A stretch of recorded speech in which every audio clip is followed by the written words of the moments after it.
So many people have reached out to us when they learned that we are going to be leaving the chateau and asked us, but where are you guys going to live? And if you missed it, we are going to be living here. This is a traditional agricultural building from Normandy, and this is dating back to the 16th century, which means it actually predates our chateau. By a lot. Well, by hundreds of years, and it's an incredibly important building that's on our domain.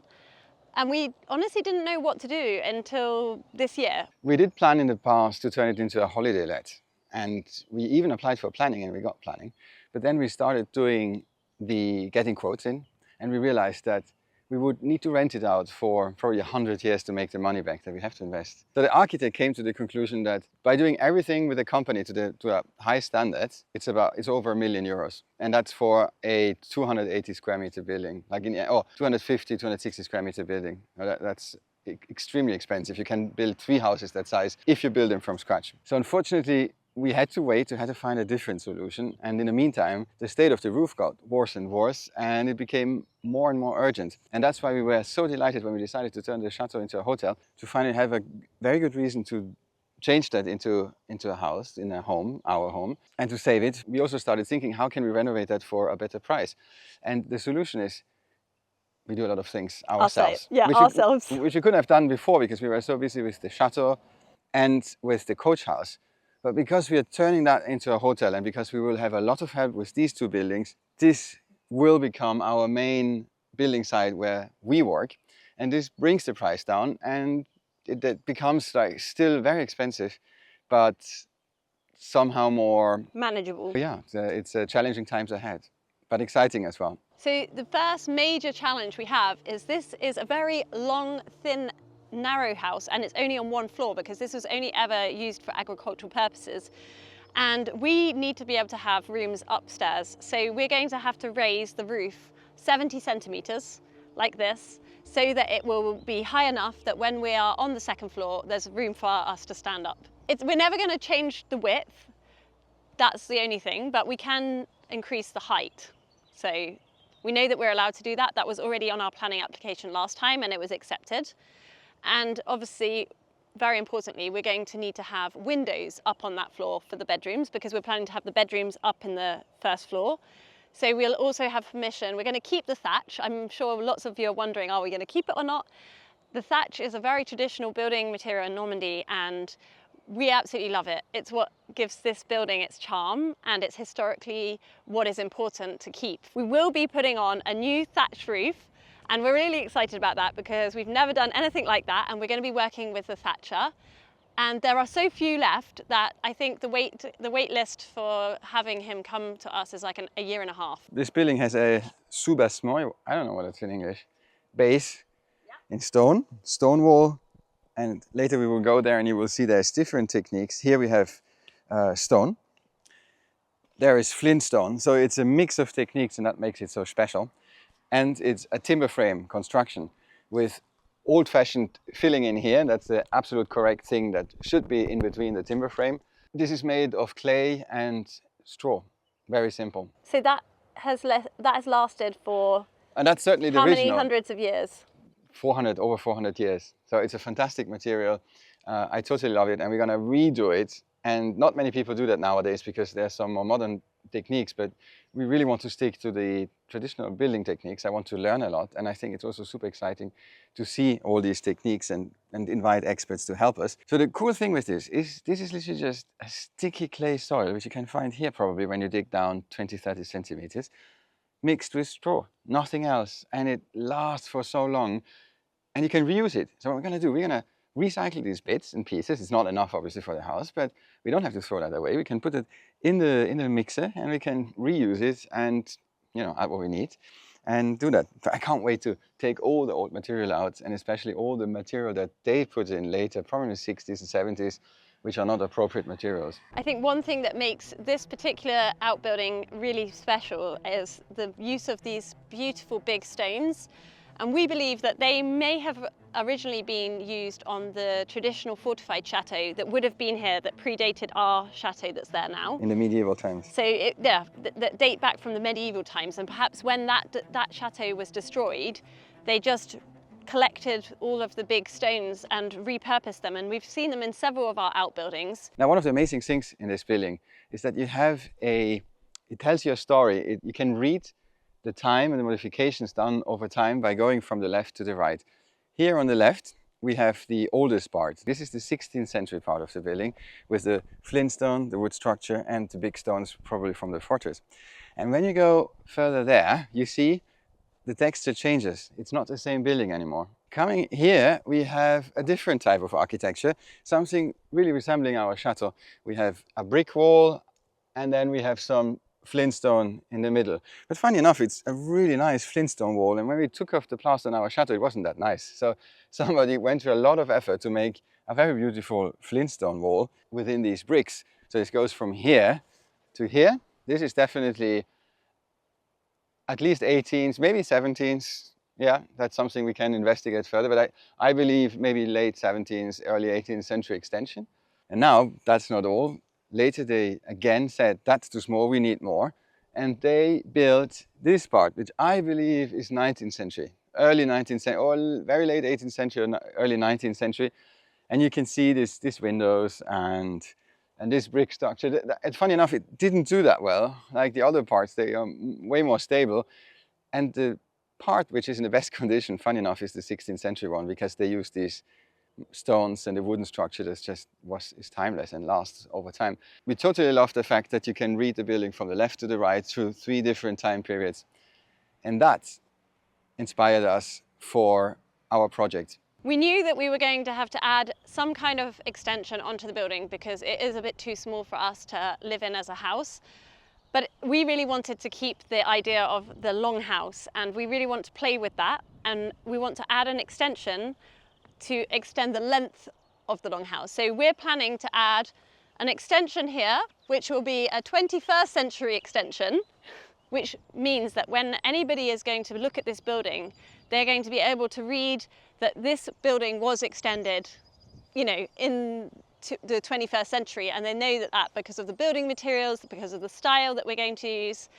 And we're really excited about that. Well, what does it mean, a 21st century extension? We had another idea. We wanted to be slightly utilitarian, because the house has a utilitarian character when it was built. But we also wanted to give a hint to a very famous architect that worked in Le Havre, which is only a city only across the river there. And there was a famous modernist movement, and they used concrete with stones inside. And it's a little bit like a terrazzo on a facade. And here, because we have this beautiful view in the landscape, there's gonna be, because that's the modern element to this architecture, a big glass opening window. This is gonna be our sitting room, our salon, and we can look outside at our field. But there's one link that links everybody together for 400 centuries now, and that's the thatched roof. So even this modern extension will have the thatched roof on top of it. So we decided to again play with the architecture that's already here existing, and we are going to try to emphasize the fact that it's a longhouse. We want to open it up as much as possible and have a real nice flow in between the spaces. So we don't want to kind of cut off the spaces and make too many individual rooms. Have a much more open plan living space, and if there are going to be separations between the rooms, we want there to be a viewpoint that follows through from one end to the other, so you can have a straight line of sight all the way from the one end to the other end of the building. We are doing something we've never done before, and something completely different to the chateau. I mean, we've been dealing with renovating an 18th century, 19th century chateau with mouldings, with beautiful parquet floors. And here we are talking about a ruin of an abandoned farm building from the 16th century. The whole building inside, from the extension almost to the end, is going to be one open space with transparent separating walls, minimal separating walls. The only thing is, at the very end, there's going to be one bedroom, a guest bedroom, and that obviously has a door, and there's a toilet and a bathroom. But other than that, it's going to be a really nice perspective once you're inside. And in the second floor, there's going to be space for 3 rooms with bathrooms. You can see we have the medieval closure system. It does sound like some medieval door. So I think these doors we will have as openings, right? We're going to keep the existing doors. I mean, not the existing doors, but the existing openings. And we add many more openings Yeah. here. And we have, as you can see today, it's super sunny, and this is south facing, so we have amazing exposure. That's one of the reasons why we decided to renovate this building as opposed to the other longhouse, which is next to it. One, because of the location, so this one is too close, we felt, to the road, but also the exposure here, we are south facing, and a beautiful view of the 13th century church in front of us. I won't be going completely. No, stop here. Yeah, I'm You going to stop. just stay here because you will this see one. in a second, but we have, this is very dangerous in here.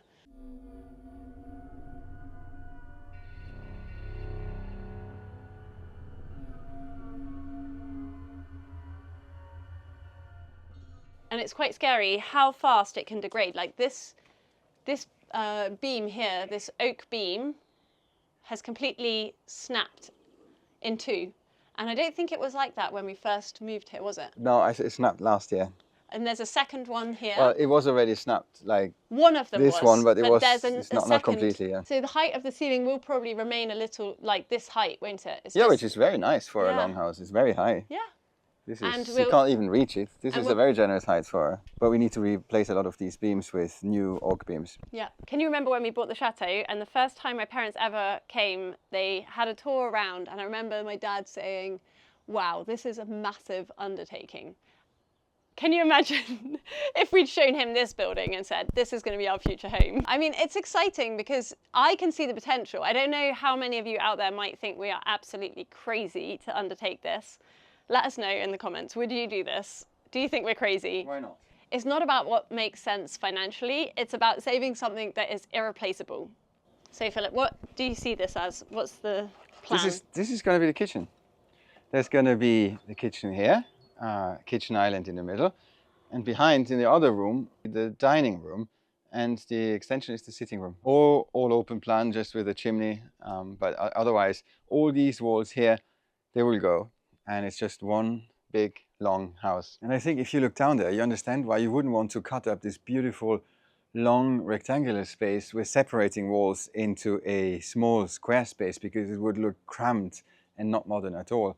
And that's funny because normally Squarespace stands for a modern and super efficient design. But that, Anna, is because it's also the name for an all-in-one platform to create an outstanding web presence, which happens to be this week's ad. Squarespace uses a powerful AI to help you create a website that matches your style and needs, but it can also help you to come up with a complete new design if you feel the need to refresh your online presence. Whether that's for a personal project, a big web shop for your e-commerce business, or an easy-to-operate page to schedule appointments with your clients. And if you want to accept payments through your page, no problem. Squarespace covers this with an integrated payment tool, so you don't have to integrate a third-party tool to be able to accept all major payment systems and providers. I also highly suggest to browse their vast library of templates, which you can use as a starting point. They are really inspiring. So if you want to make sure that people stay on your webpage when they discover it, I strongly suggest head over to squarespace.com/chateau for a free trial. And if you're ready to launch, use offer code chateau to get 10% off your first purchase of a website or domain. Here we are in the future office space. And at Library, the end, maybe. Office, library, and there at the end, there's going to be part of the guest room and the bath of the guest room. So this is office and library, and at the back there's the bathroom for the guest room and part of the guest room. So if you look at this beam, you will see they stick through the wall and they stick out on the outside because they have a sort of indent and they are slid into the supporting beams. So that means that they give the building even a stability this wise. So the walls can't fall apart because they are holding the wall. They're sitting on top of it, but they're also preventing the wall from falling outwards. That comes out on the other side. Yeah. I'm actually quite excited to, clear this whole space out. One, because I want to see what it feels like, this space, when it's empty. But two, I wonder if we might find any treasures as well. You never know, because we've never really explored. We've done once, but I'm sure that there's something that we missed, because there's just such a lot of mess here, isn't there? And I can see that there's some electric cables. Yeah. So there should be electricity somewhere, but you don't know where, right? No, it doesn't work. I think they brought in electrics without ever connecting them, and if they're still up to the norms, we would be lucky. Otherwise, we need to make a trench. It's not far away, the box, the electrical box. So that's the doorway that we can't enter because it's just full of barrels. Yeah, but we saw it from the other side. But here, we can go in here. Having this one inside, lying this way against the outer frame, is something that they stopped doing after the 16th century. So if ever you see a Normandy house with a beam inside, apparently that's what we're told by a building historian, indicates that it predates the 16th century. Later, these beams, I can't remember what the name is, but these beams were then integrated in the outer frame, like a bit they did here. You see, this is integrated. The diagonal one is integrated in the outer beam. So one thing we're not going to have in the longhouse and that we desperately need is a utility room, a boot room, a laundry room. So we're going to be having that here. In this area, we're going to be creating a modern, contemporary box that we will add on at the back here. It's going to look very cool. It's going to be clad in some wood, and then we're going to have a glass. It will be on stilts, so it will be raised up. And then it will have some steps that come up to access the door to get into the back of the property. And we'll have a nice glass walkway that will join the two buildings, so you have a separation between what is the old and the new. We really don't know why this is all sunken down, and apparently there was never any water in here. And we also don't know exactly how this was in the past, because the wall comes down a lot, way further down than it would be just for foundations, because on the other side the soil is approximately probably somewhere here. But we are almost certainly sure that it has sunken down even further, and we want to reinforce this. So we're trying to find out what technique we should use. The architect says there's some ways of digging under it and putting concrete blocks there and then digging under here and concrete. So step by step, kind of creating new foundations. But we will also fill this up a little bit, probably up to here. To level it out a bit. Yeah, to level out and also to additionally reinforce this wall. So I hope you enjoyed this little tour, and please feel free to tell what you think about our ideas. Are we silly? Are we crazy? Are we crazy? What do you think? This week I have also been working behind the scenes on filming the free 6-part series for my upcoming Home Print Academy. And I just wanted to say thank you to all the comments in last week's video when I announced that I'm going to be relaunching my Home Print Academy, which is my lino block printing course where I teach everything from the beginning of how to start your research, how to start your project, all the way through to designing your own print, putting it into Repeat, and then creating your own wallpapers or printed textiles for your home. I can also finally reveal that the course will be launching on May the 3rd. I've already had hundreds of people sign up to the waitlist, and you'll be able to watch the free 6-part video series only on a dedicated site. So we won't be releasing all the videos onto YouTube. So if you want to learn more about my course, if you want to watch those videos, you need to be on my waitlist if you want to not miss out.